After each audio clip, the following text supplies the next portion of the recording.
Is this the design? Uh-huh. Oh, nice. You should do it in colour. I like black and white. No, you don't. You're only saying that because I suggested colour.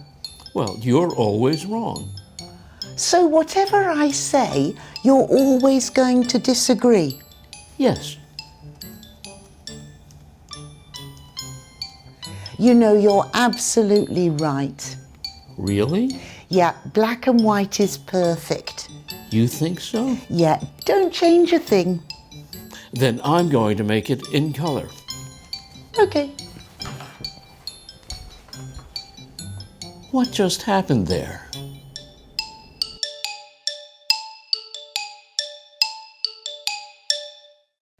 Agreeing is easy in English, and we've made another video about that. Disagreeing is harder because people don't like to disagree. It can damage relationships. So how do we disagree in English? In this video, you'll learn some of the things we say and some of the things we don't say too. Let's start with that. Look at these phrases. I don't agree and I disagree. They mean the same thing. But are they common phrases in spoken English? They're grammatically correct. Yes, but are they things we often say? I'm going to guess yes. You're wrong. What do you mean I'm wrong? My students say them a lot, but native English speakers don't use these phrases much in normal conversation. How do you know? Well, these days we have big data banks with lots of examples of spoken English, so we can look at things like this. And we don't say these phrases much? Not in everyday conversation. Well, then what do we say? Let's see an example. Are you ready? Yes. Well, let's go. What's the matter? Are you going to wear that shirt? Yes, it's my Phillies championship shirt. It's my favorite. Yeah, but it's 10 years old. Well, that's when we won the championship. Yes, but it's got a hole in it. Throw it away. No way, it's my favorite. You look a mess. Stop nagging. I don't want to be seen with you in that shirt. Well, then I'll go on my own. Okay, so what happened there? Well, the conversation followed some steps. Linguists have found that when we disagree, it often goes in steps. What did we say? Well, first of all, I didn't say anything. Are you ready? Yes. Well, let's go. You hesitated. Yes. So first I kept quiet. There was a pause. And then what did I do? Well, let's go. What's the matter? Are you going to wear that shirt? You asked a question. That's very common.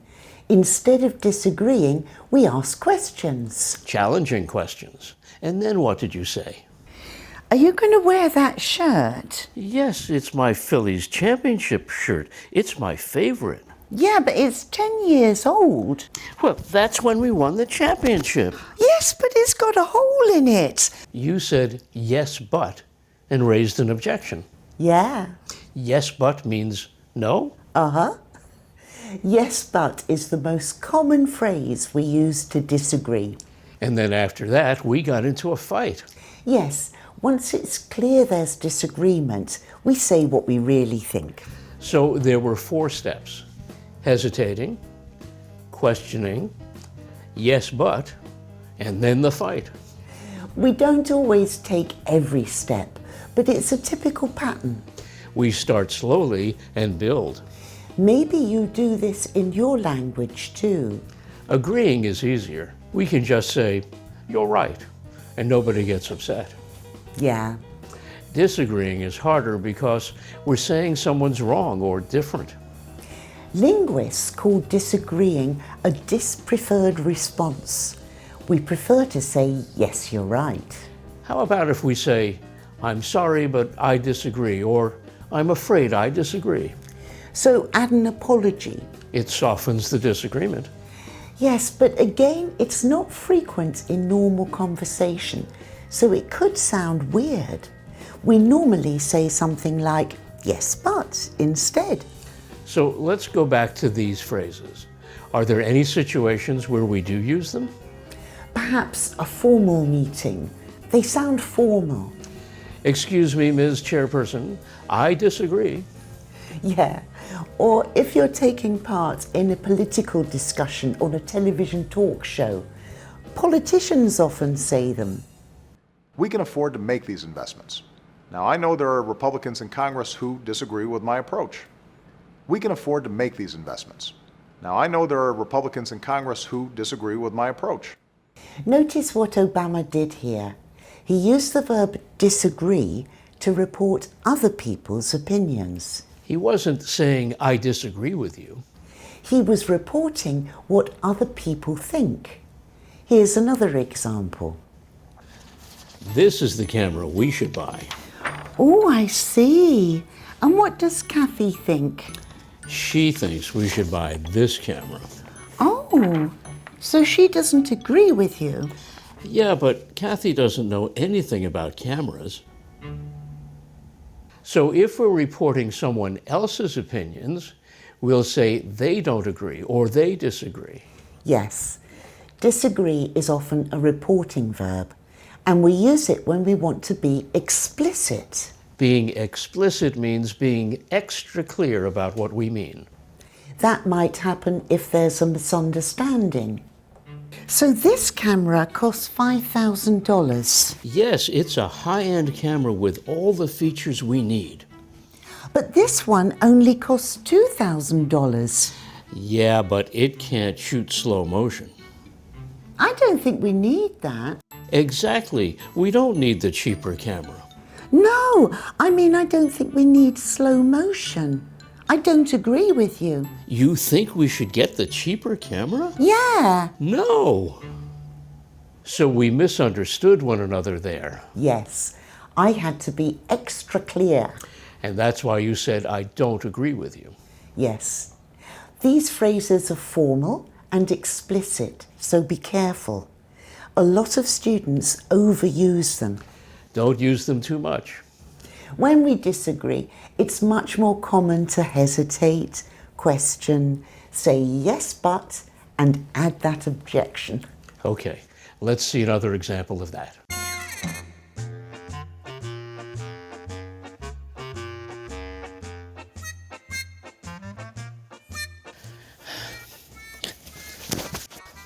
There's something wrong with that thermostat. You know, I've noticed that too.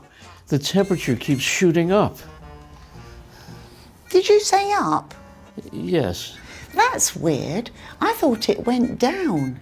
It should be 75 degrees. Why do you want it to be 75 degrees? It's a comfortable temperature. Yes, for you, but I like it at 65. Yeah, but you can take your jacket off if you get too hot. Why don't you wear more clothes? 65 is freezing. It is freezing. You agree with me, don't you? Feel free to disagree in the comments. And that's it for today, everyone. We're done already? Uh-huh. But we haven't looked at how we can prevent arguments in English. We'll do that another day. So make sure you subscribe to our channel, everyone. And hit the notification bell so you don't miss it. We hope you've enjoyed this video and find it useful. If you have, please share it with a friend. See you next week, everyone. Bye-bye. Bye.